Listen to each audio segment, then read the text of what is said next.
The Alliance Alive is an interesting Japanese RPG, or JRPG for short. The game was originally released on the Nintendo 3DS back in 2017 in Japan and 2018 worldwide. The game itself serves as a spiritual successor of sorts to the earlier 3DS RPG, The Legend of Legacy, released back in 2015. This version, however, is the HD Remaster of the game available for the Nintendo Switch, PlayStation 4 and PC, and I'll be tackling the Nintendo Switch version of the game in today's review. For transparency, a code of this game was provided to me by the publisher for review purposes. The Alliance Alive, and by extension its HD Remaster, is set in a fantasy world which has been split up into different lands separated by water and dark matter, known as the Dark Current.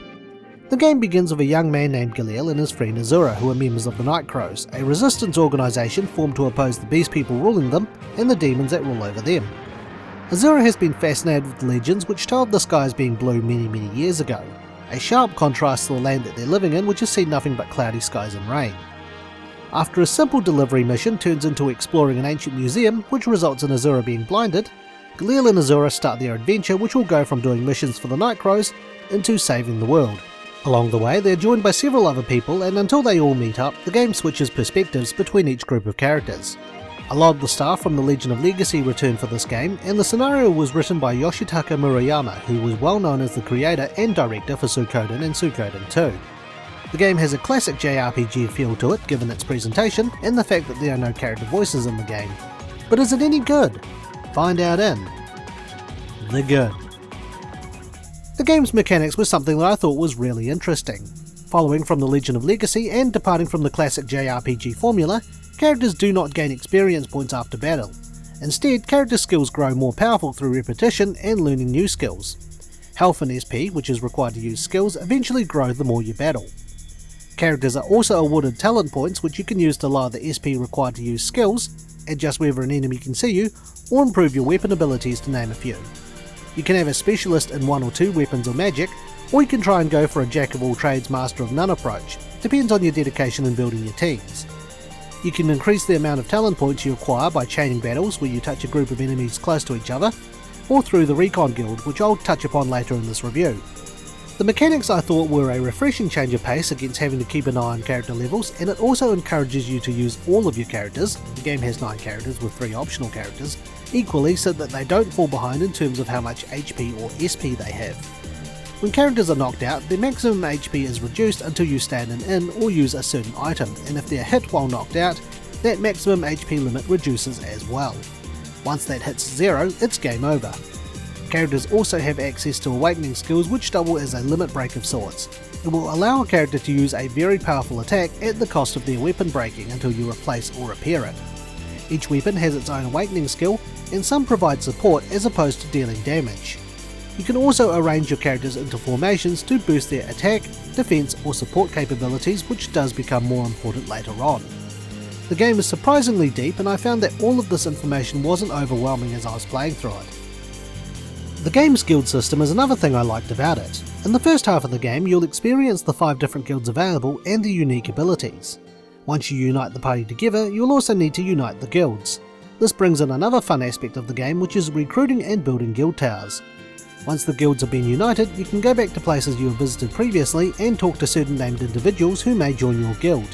You can assign these people to one of 5 guilds and gain better benefits from that guild the more people you have in them.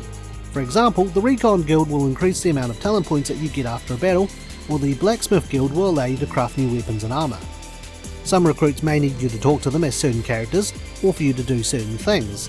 Some won't even join until you come back later or talk to them multiple times, and trying to find them all is a challenge in itself. Some characters can only be made available based on a moral choice that you make early in the game, so if you want extra guild members, it always pays to do the right thing, like not stealing, not killing certain characters, and helping others. You can also recruit guild masters who you can assign to guild towers that you build. This also strengthens the guild in question and provides you with that guild's support if you're fighting in the area. It sort of reminds me of the 108 Stars of Destiny from the Suikoden games, though you can't use these characters in battle. Guilds also provide support in battle, and depending on what guilds are in support range may even turn the tides of battle in your favour. I did enjoy doing the side missions and going out of my way to explore the world to find these characters, as well as the optional party members, but it's not all smooth sailing from here, so let's look at what wasn't so good with the bad. I felt the real meat of the game really kicks off around the middle when your whole party comes together and you unite the 5 guilds. The game also experiences a shift in difficulty as you now need to balance all of your characters for a certain section of the game where your characters are split into 2 or 3 teams. This isn't a huge problem if you're familiar with grinding in a JRPG to raise levels. However, as this game does not really use levels, you'll have to rely on getting your stats and talents high enough to keep up. Thankfully, the game does allow you to speed up battle animations and even have your characters battle automatically based on the last commands you gave them. Unfortunately, any characters you have assigned for healing will just heal themselves in auto battle, so you do need to keep an eye out on your character's health if grinding in a tough area. While your character's HP gets replenished back to the current limit, as I mentioned earlier, if your character's been knocked out, the limit drops until you sleep at it in or use an item, SP slowly recovers each turn in battle, and items can only be used in battle, so you can't recover SP with items while running about on the map. Each character early on can only carry up to 2 items, and they're to last you for that battle. The item slots also replace the accessory slots, so you need to balance up whether you need to boost your stats and resistance or carry something to heal with. You can get items later on down the track which does take up only 1 slot, but allows that character access to all of either your medicines, food or items that deal damage in battle. With that one area aside, the game I found was relatively simple. There weren't many places that I really struggled in, and making sure you had the right team with the right loadouts and the right formation makes a world of difference.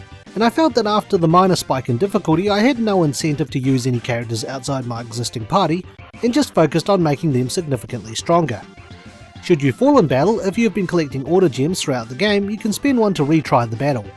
Order gems, while plentiful, are to be used sparingly as the final boss has attacks which will rob you of those gems, and you will get a bad ending if you go below 0.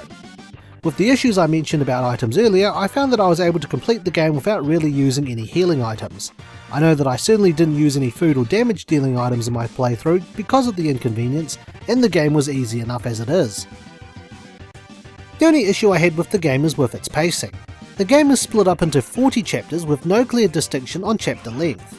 I found myself breezing through chapters, as a chapter could be just to get from place A to place B, and I also thought that there could have been a little bit more to touch on with the involvement of demons outside the 2 that join your party.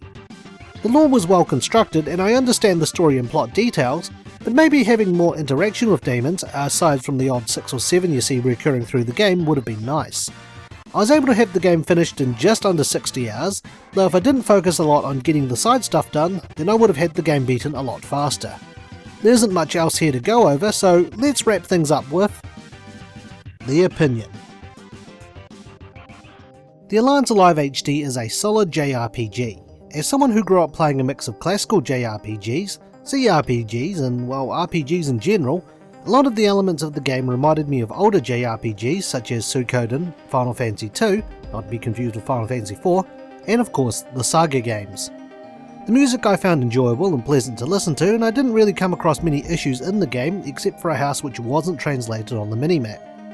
The game's only big letdowns I thought were its difficulty and pacing, but that can be easily overlooked by the game's mechanics, somewhat likeable characters, and overall decent story.